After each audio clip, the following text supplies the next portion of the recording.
Fala aí, pessoal, ó, hoje mais um vídeo aqui com meu amigo Diego na Ecotop, tá? Aquapaisagista, vocês já devem estar conhecendo ele, já tá aparecendo várias vezes aqui no canal, né?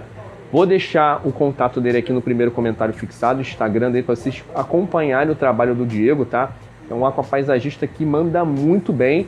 E hoje nós vamos fazer um vídeo muito interessante, que é uma dúvida recorrente. Muitas pessoas me mandam muita mensagem, até nos comentários dos vídeos onde eu falo de plantas, sobre por que algumas plantas ficam amareladas, algumas plantas ficam com aqueles furinhos, né, que às vezes não são os caramujos que estão comendo, simplesmente os furinhos começam a aparecer, né, Diego? E sobre também planta definhando, enfim, o Diego vai esclarecer aí para vocês sobre alguns sintomas mais frequentes que podem acontecer nas plantas de vocês, tá bom? A gente tem alguns exemplos aqui, tem até, segundo o Diego, tem carência dentro desse aquário aqui maravilhoso, mas ele vai apontar os erros que tem aqui, alguns problemas, né, Diego? Sim, que temos aqui. Eu escolhi esse aquário, né, porque dá um exemplo perfeito para a gente falar de carências nutricionais, tá? Vamos começar aqui pela frente, o carpete. Esse carpete ele foi podado há cerca de 15 dias, tá? Certo. Normalmente, isso já era para ter sido totalmente recuperado, esse carpete já era para estar totalmente recomposto. E vocês percebam que, além dele estar com esse aspecto amarelado, né, as folhas dessa planta estão muito pequenas, né? Isso aqui é um carpete de Monte Carlo. Essa planta, em condições normais, ela não apresenta essa característica de folhinha muito pequenininha, né? E o que está acontecendo aqui? Por que esse carpete ele não recuperou como deveria, mesmo passando esse tempo que já é o suficiente? Eu estou reduzindo aqui nesse aquário os nutrientes de crescimento, né? Que basicamente são nitrogênio e fósforo. E isso, obviamente, vai gerar impacto no aquário, né? Então, um desses exemplos é o carpete, que não se recuperou como deveria e também está com esse aspecto amarelado. Esse aspecto amarelado, ele normalmente está relacionado à carência de dois nutrientes, ou o fertilizante à base de ferro, ou o fertilizante à base de nitrogênio.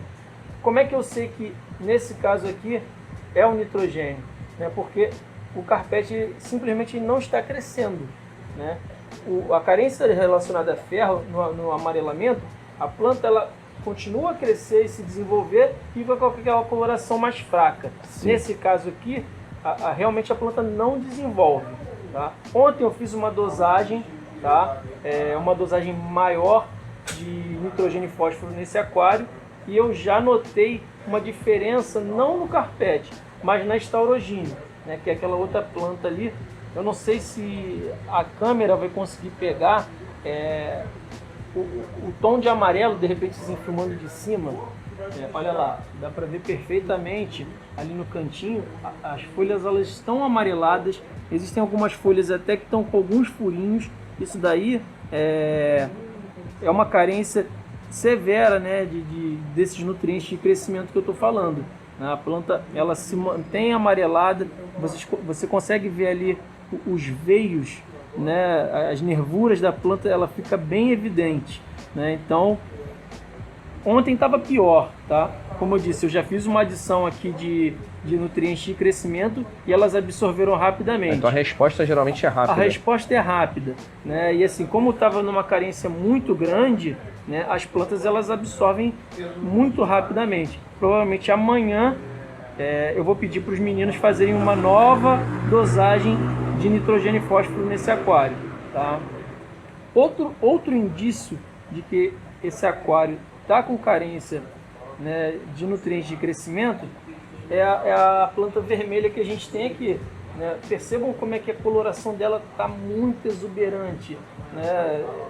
Parece até que está sendo aquela planta que foi editada, né? Que sofreu uma edição para deixar ela muito colorida, né? E na verdade é como vocês podem ver, está muito acentuado, muito colorido. Geralmente os aquários quando as plantas vermelhas estão com essas colorações assim muito brilhantes, muito vermelhas, é porque realmente elas também a gente está fazendo essa questão da carência, né, de nutrientes de crescimento principalmente.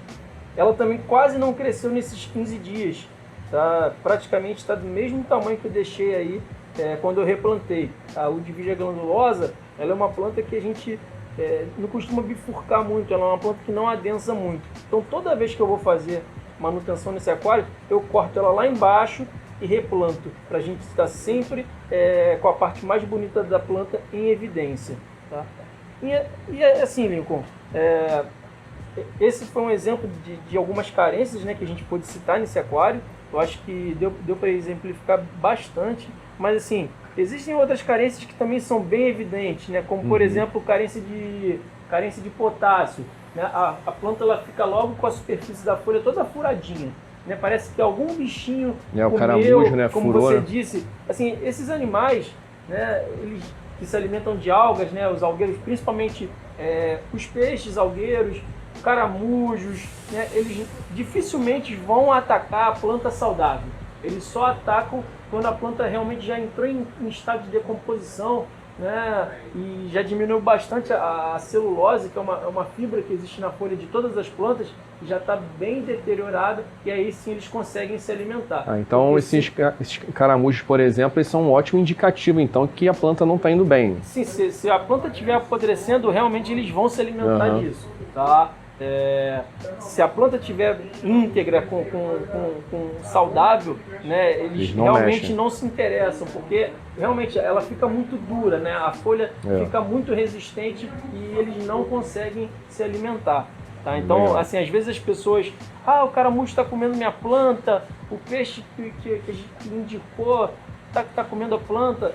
Cuidado, né, porque pode ser que a planta já não estava bem, e aí o bicho acabou se beneficiando ali, e aí realmente, às vezes até ajuda, né? Porque essas folhas que vão apodrecendo, elas liberam substâncias que vão apodrecendo o restante que está em volta. Né? Basicamente, se você pegar, por exemplo, uma fruteira, onde uma fruta está estragada e você não tirar, ela vai passando, ela libera substâncias que vai fazendo com que o restante apodreça. É basicamente o que acontece aqui no nosso aquário. Então, na verdade, esses seres que estão ali se alimentando das folhas em decomposição, eles estão ajudando, né? Porque estão poupando ali você do trabalho de ter que ficar aspirando aquelas folhas ali em decomposição. Tá? Então, assim, galera, realmente nutrição de plantas é algo complexo, né? A gente estava conversando aqui antes de começar a gravar o vídeo, e realmente você tem que chegar num nível de olhar clínico para realmente identificar certas carências. Isso não ocorre do dia para a noite, né? São anos de experiência, anos de estudo, e para você chegar nesse nível, né? E pode ser que você nem chegue, né? Basta você saber fertilizar. Se você não estiver querendo fazer algo muito de concurso, algo muito, como eu vou dizer, rebuscado, se você só quiser manter um aquário bonito na sua casa, só segue o padrão, né? É só seguir o padrão, manter uma fertilização, uma rotina ali semanal ou diária, né? PPAs também, exatamente, que você vai conseguir manter seu aquário saudável e bonito. Geralmente essas coisas acontecem aqui com os mais experientes, né? Porque a gente quer chegar ali no limite máximo, e aí às vezes a gente passa do ponto, como foi o caso aqui. Tá? Deixa eu te perguntar, é uma coisa que provavelmente muito iniciante também comete esse erro. Quais sintomas que podem acontecer numa planta que está com baixa iluminação? Então, a baixa iluminação, né, a planta, ela, se for uma planta vermelha, ela não vai ficar tão vermelha, ela vai ficar com aquela cor mais clara. Sim. Se for um carpete e não estiver chegando iluminação o suficiente, essa planta não vai desenvolver. Tá? Mas assim, pela minha experiência, eu acho que de todo o conjunto, né, se eu fosse eleger algo que realmente é muito mais importante numa escala de prioridades, eu acho que você consegue tocar um aquário com uma iluminação mais ou menos, e você tendo uma boa fertilização e o gás carbônico, do que o contrário. Se você, por exemplo, tiver uma super luminária, a mais cara do mundo, e, por exemplo, não tiver o gás, é muito mais prejudicial, né, se você não conseguir, dentro do universo do ideal, é melhor você trabalhar com uma luminária mais fraca. Até por causa das algas, né? E adquirir o gás do que o contrário. Você pegar a melhor luminária do mundo e não ter o cilindro de gás jogando ali o gás carbônico. Tá? Legal. Até porque se você bota uma iluminação muito forte e não tem um gás, é muito mais propenso a pegar algas, né? Sim, dentro do aquário. Com certeza. A gente aqui brinca na loja, né? Alguns funcionários falam assim, quanto mais luz, quanto mais forte a iluminação, mais alga. Depende do equilíbrio do sistema. Porque assim, eu sou do tipo que gosto de colocar iluminações bem fortes nos meus aquários, desde o primeiro dia de montagem, tá? Eu não fico regulando muito intensidade de luminária, né? E assim, eu acho que realmente, se você não tiver com o sistema equilibrado e uma iluminação muito forte ali bombando, sobrando nutriente, cara, as algas vão fazer festa, né? Então, eu acho que realmente você precisa... É o equilíbrio, né, Lincoln? É o conjunto. Se você tem um conjunto equilibrado, você não vai ter problema com alga. E, claro, uma alguém ou outra sempre aparece, é inevitável. O aquário plantado não existe. Tem jeito, não existe o aquário plantado que seja zero alga. Não tem como. Existe o aquário plantado equilibrado, onde você vai ter que fazer uma manutenção a cada 7, a cada 10 dias, né? Isso é o padrão de plantado. E o pessoal que está começando agora no plantado, por exemplo, você está falando do CO2, da importância dele. Às vezes a pessoa não tem condição de investir num cilindro agora, ela pode começar com caseiro para ir poder vendo o desenvolvimento das plantas. É sempre melhor você fazer o uso de alguma fonte de injeção de gás carbônico do que não fazer nenhuma. Tá? Sim, com certeza. Existem, é claro, as complexidades, você fazer o gás carbônico caseiro, ele funciona. Inclusive já usei muito no passado, quando eu não tinha grana para investir num cilindro, né, pressurizado. Só que você tem que saber usar. Né? É sempre aquilo que eu falo. Adaptações, elas funcionam. É porque ele é muito instável também, Exatamente. Né? Só que você tem que saber usar. Falando rapidamente do gás carbônico caseiro. Né? O que é aquilo? Aquilo é uma cultura de micro-organismos. Tá? Que o produto da fermentação é o gás carbônico. Né? É basicamente o mesmo fermento que se usa para fazer os pães. Né? Quando você compra um pão e você corta o pão, lá dentro tem aquelas bolhas que ficaram retidas.